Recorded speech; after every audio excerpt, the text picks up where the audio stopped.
There we go. So I've started to record. So I'll share slides, but yep, effectively it is that idea around, Susan, you've nailed it. Pick one thing, you know, that's the kind of one of our key messages. I'll share screen. Go through our next slide. So just as a kickoff, just to give me a, where are you at on this Friday morning? How are you feeling? What are you doing? A quick in the chat box. On a scale of 1 to Captain Kirk, how are you feeling this morning? Where's your head at? Where are your thoughts? What are you doing? I think 4.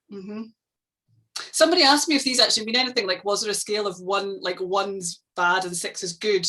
But I don't think so. Like it's like your own interpretation, because I always think 3 is like a really bold choice. But a lot of people are like that. Oh yeah, I'm feeling a bit of a 3 today. Like that, interesting. Lots of 4s, good. Lots of 4s, but startled. Oh, everybody's a 4. Ross, what would you be?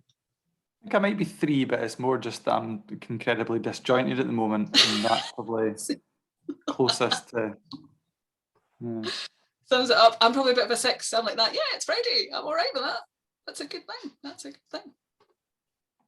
So, as Ross said, this is part of what we've learned over the last. So Ross has been delivering our SCVO Senior Leader Programme for 6 years.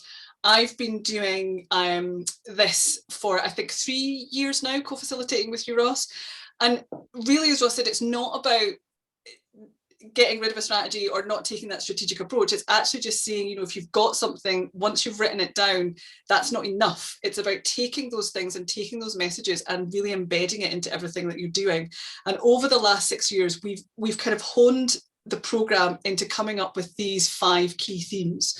So these are the things that we're going to talk about and talk around this morning. So the key themes that we have that we're seeing is really kind of thinking towards digital evolution, digital transformation, is around leadership, culture, design thinking, impact, and then celebration. And these really are, as we've said, with practice, with experience, with understanding, with evidence, it is that idea around you can, if you've got strong leadership, great. If your culture change is there and you've got innovation and collaboration, that's even better. If you've got all 5 of these, then you're winning the dream, you're on there, you're doing it. It doesn't have to be all of these. Just taking one of these and really working on it can really make a big difference. So it's not about all of these things all at once, getting ahead and doing it, but actually having just some time to reflect and thinking about where are you at with these, where are your quick wins, what can you do simply and quickly. So those are our kind of our key messages this morning. I'm going to start off with leadership, and my quote on the slide is from Iron Man, for those of you who are interested. Good old Tony Stark, clearly an amazing businessman and entrepreneur. He talks about change the plan, but never the goal. So that idea about having a clear vision. So again, when we think about strategy, you can have the best strategy in the world, but if you actually don't know what that vision is and where you're going, then it's meaningless. It doesn't mean anything. And sometimes having that, like we were talking about that social care organisation, having that strategy sitting on a shelf is useless to everybody and everyone. So actually perhaps just having a clear vision and a mission is really where you want to be. So Ross, I'll let you talk around this one. Yeah, so this is not a new concept. The concept of a mission statement is not particularly new. What we found is quite useful is having a digital mission statement can be really useful because it eliminates, what often happens with digital strategies is it becomes a standalone document almost removed from that organizational strategy or business plan that you've got, and people start going down a tangent. They're very much led by the tech or the digital rather than thinking, why are we set up as an organization? What are we actually looking to achieve? And so the digital mission statement allows, whether it's that frontline member of staff, that trustee, that ability to understand what you're doing. And what can then sit underneath this is thinking about what does that action plan need to actually look like? So what are the steps that we're going to take to make this thing happen? This rather crudely drawn picture, this is from Victim Sport Scotland. So I did some work with them a couple of years ago. So when the new chief exec, Kate Wallace, came into post, she was doing a roadshow across the country with their volunteers to basically speak to them about her coming into post, what her vision was for the organisation. And I came in to speak to them a wee bit about where the organisation wants to get to in terms of digital, but actually where we need their ownership and their help and they need to shape it. But actually the biggest thing was that digital in that organisation sat in silos, and when someone in the Dumfries service spoke about digital, they thought about IT infrastructure. When someone in Glasgow spoke about it, they thought about social media and comms. And this isn't uncommon. And so what they wanted was, I guess, a collective way that when we speak about digital, what do we actually mean? What's it for? What are we looking at achieving? What's that goal that Maddie mentioned? So we did a really simple task at the tables at the roadshow. And this one, I think maybe was in Dumfries and Galloway. And the average age, it's worth saying, for volunteers in Victim Support Scotland at that point in time was around about 60. So quite an older demographic of volunteers. But I was really impressed at how quickly they got the concepts and what this was about, and equally what this wasn't about. And so each table, there was usually kind of 4 or 5 to 6 people at a table, came up with a digital mission statement for the organisation. So a sentence or two at the most of why we're doing this stuff, where do we want to get to. We did dot voting, which is quite a useful kind of service design technique where you could vote on one of the other mission statements. You weren't allowed to vote on your own one for obvious reasons.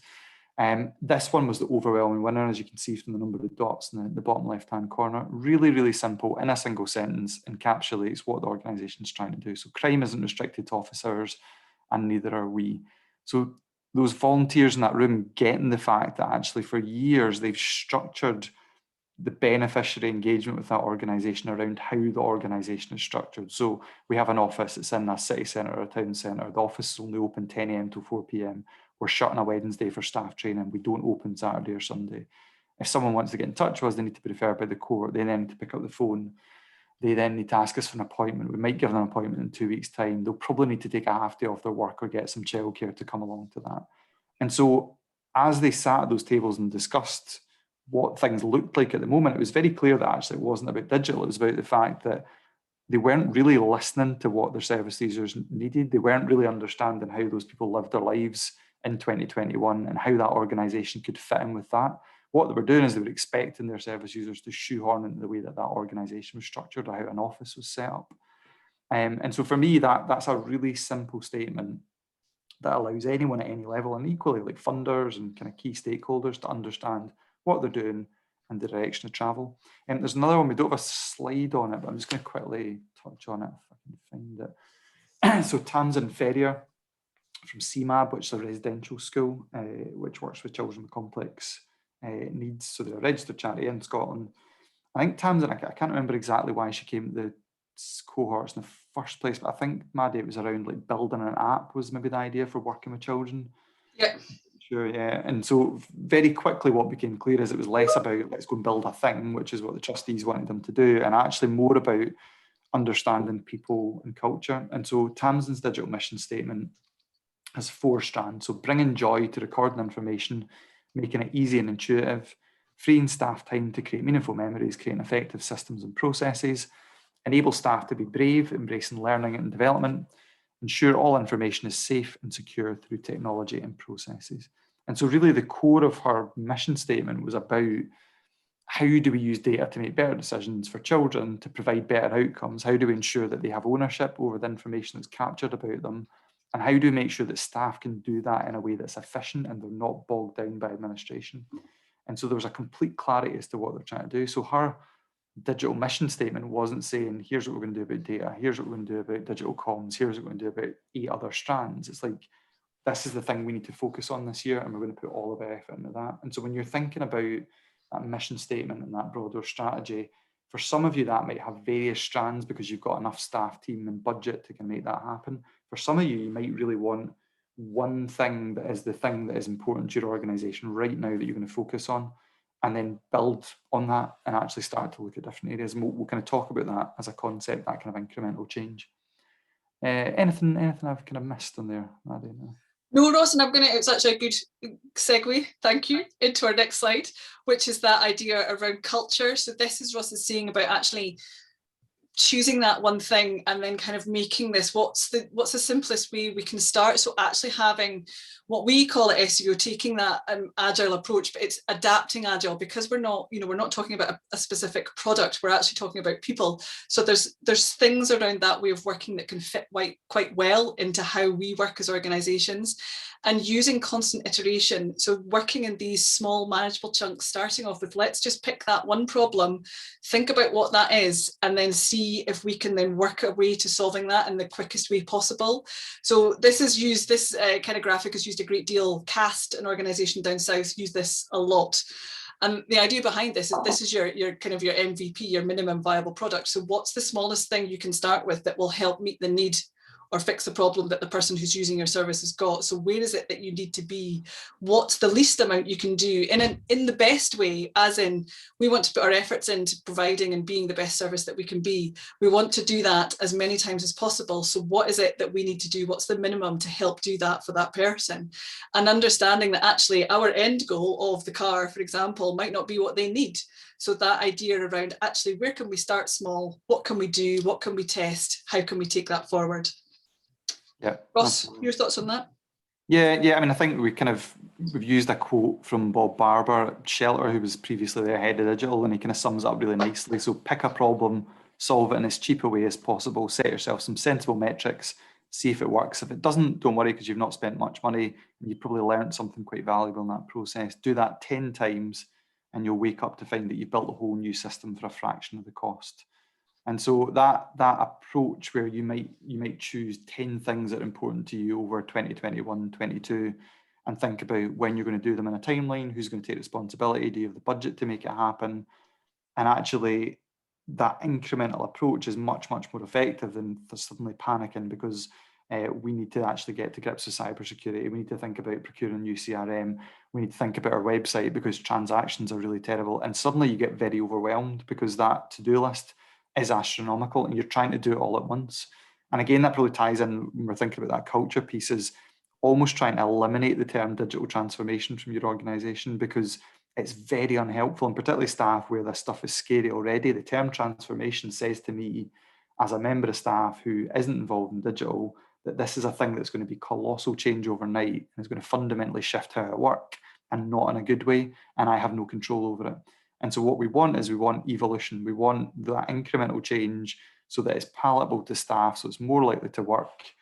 And so as well, that your trustees can get behind it, your trustees can see that change happen over time, rather than thinking we're going to set you a huge piece of work and we expect it to be done in a very, very short space of time.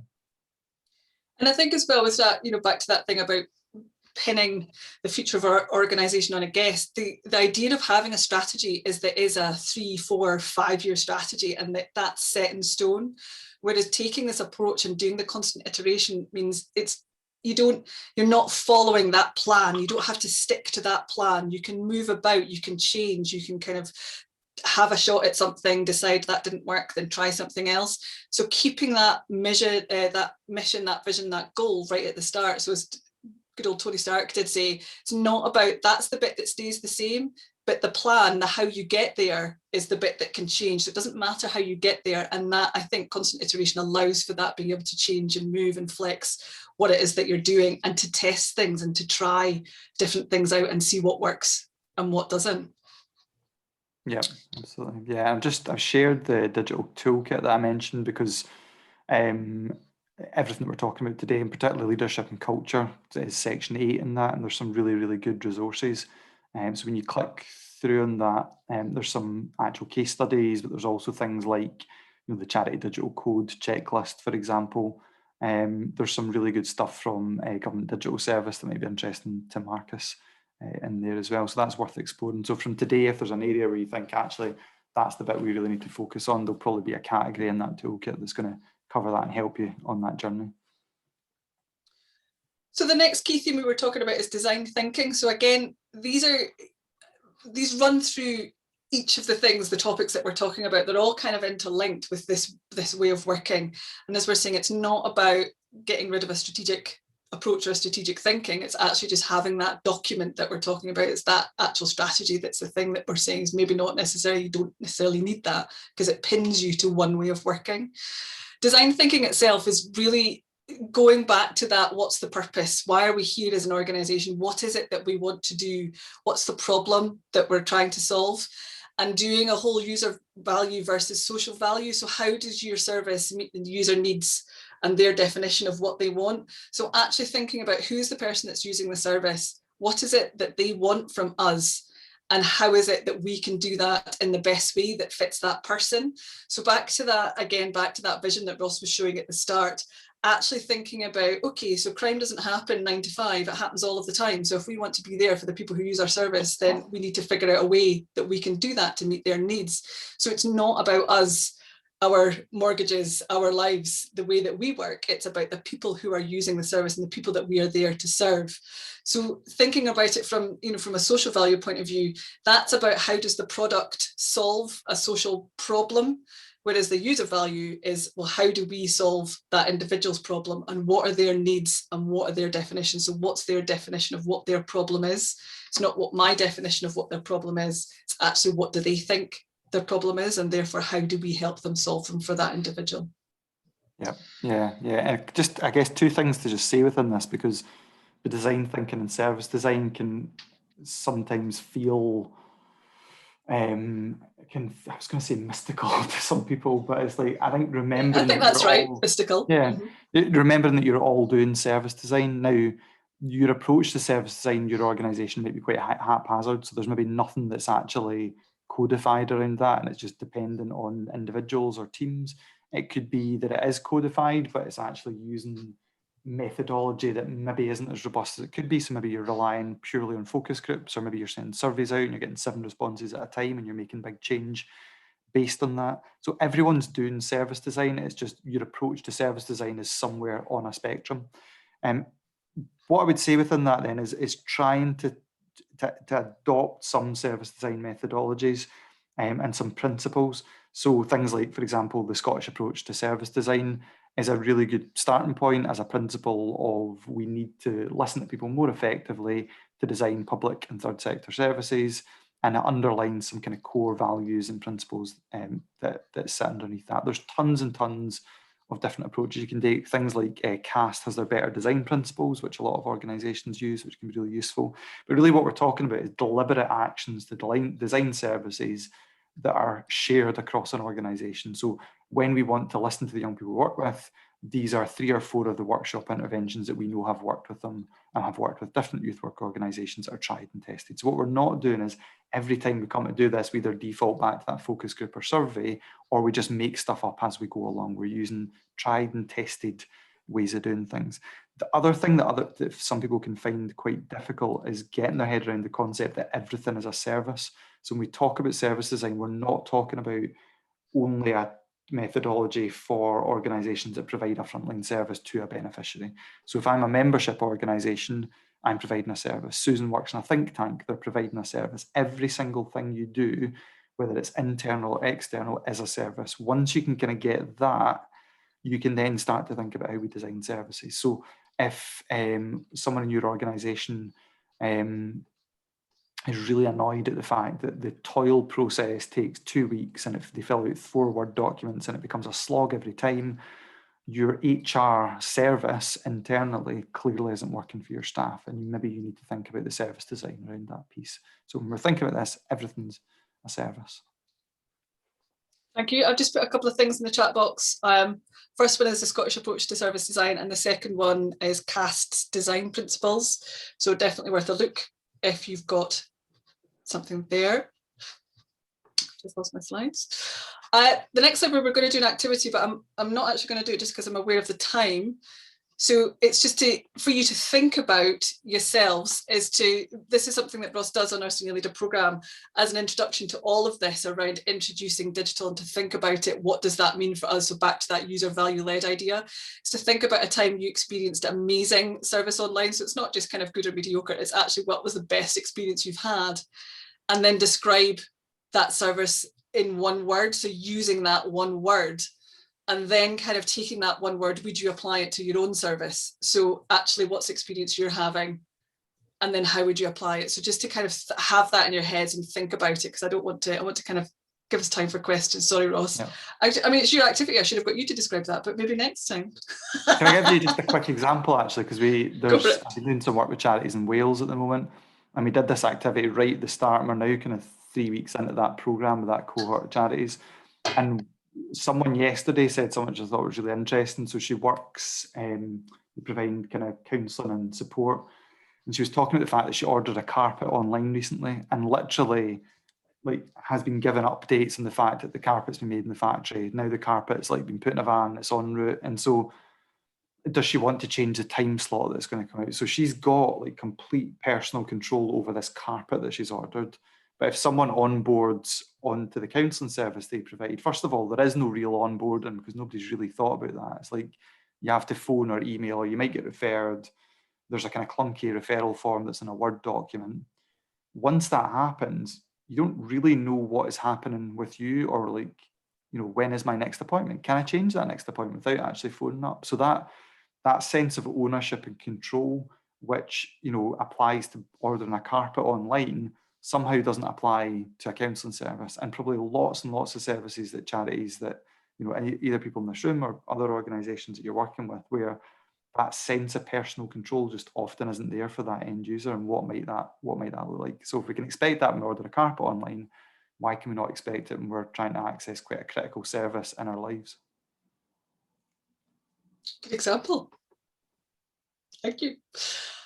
And then coming into our kind of our last two is that idea about actually thinking about and using data much better than we do. As a sector, the voluntary sector, we have reams and reams of data. For some organisations, it's on post-it notes. For others, it's in a spreadsheet. For some, it's in a CRM that they've spent 60 grand to build and it doesn't work. So it's all kinds of stuff. We've got a lot of information. It tends to be for funders, though. It's not actually about using it for our service, to look at growth, to look at innovation, to think about patterns, to see how we can improve the service or how we can redesign ways of working. So it's actually thinking about what is the impact, what are we using this data for, and then thinking around how can we use that again for the problem. What is the problem that we're trying to solve?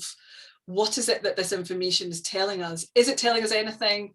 Is it telling us nothing? We don't know unless we ask it. And then also about sharing that information. Doing things on purpose and testing with intent, I think, are really key phrases as part of this.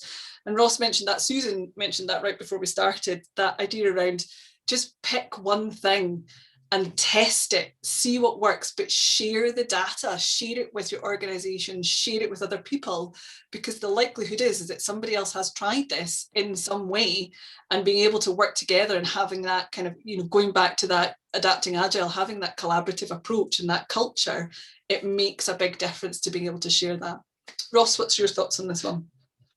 Yeah, I mean, the quote that I think always stands out in terms of impact and that using data for decision making from Steve McLaughlin at Blackbaud. So without data, decisions are left to tribal knowledge, or worse, the whims of the highest paid person's opinion. And again, just when we're thinking about some simple principles, when you're thinking about digital, and even like just, you know, you don't need a digital strategy for this, but thinking about core principles that underpin what you do, is that nobody in your organization should be making big changes to services or projects or ways of working unless it's either underpinned by what the data is telling them, or really tried and tested service design methodology that showed a need for that thing. And so we had someone in our senior leadership program recently, a chief exec, who was really candid and honest about the fact that him and an assistant chief exec in a senior management meeting had made a decision a couple of years ago to develop a new project, essentially on a whim, where someone came up with an idea, and that's fine, you know, we need ideas, and they just went with it. There was no validation through the data, there was no validation from external research, there was no validation with service design, with people who were going to actually use this thing. It was simply a good idea, or what they thought was a good idea. And 2 years down the line, very few people wanted or used the thing. The thing was actually losing money for the organization, and it's had to be cut. And so we need to take those good ideas and we need to validate them. And if they can't be validated, they're probably not a good idea, and that's okay. We maybe learned something and we can kind of move on from that. But that for me, I thought was just a really, really interesting story, and really honest story from someone as well. And you've probably all seen this in organizations you worked for. It's like someone on the board says a thing, suddenly we're trundling down a path, and you can get years down that path before someone goes, did we speak to anyone and ask them if they wanted this? What was the research that underpinned this decision? And when you take it back, it was literally a thing someone said in a meeting. And so that isn't good enough anymore. And we need to think about how we use data and how we use good service design to underpin those decisions and really validate those good ideas. And moving kind of into our last point, is this idea of actually celebrating success. And I think this is something for me, as I said, having worked in this sector for a long time, I think it's about 25 years, I don't think we're really good at celebrating our successes.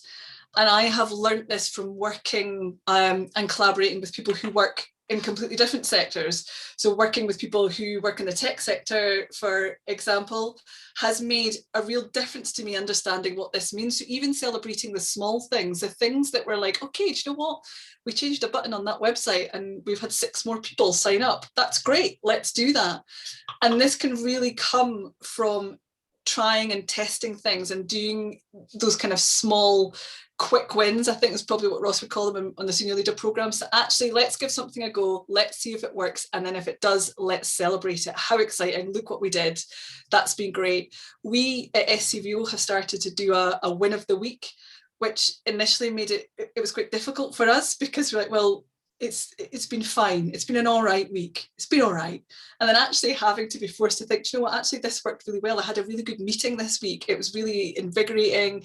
We all got lots of ideas. There's new things coming. So being able to actually think about, well, what did work? What has gone really well has made a big difference. And it does make a big difference, particularly if we're talking about introducing things that has got fear around it and pain associated with it to other people, which digital tends to have. And then back to that idea of having a strategy, being able to celebrate success. If you've got your 5-year strategy, we're going to do this in year 1, this in year 2, this in year 3, then you're probably not going to start celebrating anything until the end of year 1, if you're lucky. You're probably going to wait to 5 years to celebrate anything at all. You may, if you're really lucky, celebrate something once a quarter, depending on how your strategy is written. But again, having this as a process to say, actually, we're going to work in this agile way. We're going to kind of break this down into chunks. We're going to use our design thinking, actually lets you celebrate things as you go along. And it's just that motivation. It kind of helps other people. I think you realise, God, we've actually achieved a lot. Look what we did in the last week, never mind the next year. So it's a big thing. Ross, final words from you? Yeah, no, I totally echo that in terms of celebrating success. And again, it's why when we're thinking about working iteratively, is if you can pick the things that are the biggest bugbears for your staff or your volunteers or your trustees or your service users, and you can solve some of those fairly quickly, it means getting buy-in for those much more difficult things around digital becomes much more easy. And often what we see in organisations is they try and tackle the big chunky thing that is going to be problematic, without thinking what's the thing that we can do first and do it quickly. So that example around toil, or the fact that I want to access your service, but you don't have a form on your website so that I can self-refer. And so what are those small, quick wins that are going to bring big results? And then we can move on to some of that stuff that's going to be much more difficult. Thank you. Sorry, I was just putting a link up. That's us come to the end. I think we've got a bit of time for questions. I'm going to put a link to our senior leader program in the chat box if you've got anything. Anybody, any questions, comments, insights? Dennis, good morning. Oh no, it's good afternoon. You joined us there a bit late, but hopefully you'll be able to get the video of it to kind of catch up. Anybody, any thoughts?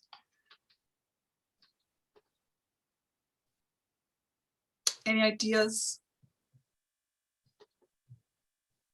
I just found it really helpful, as always, to kind of, it's like I come away from this and I'm like, now I know what I'm going to do, and then on Monday I'll be like, what again?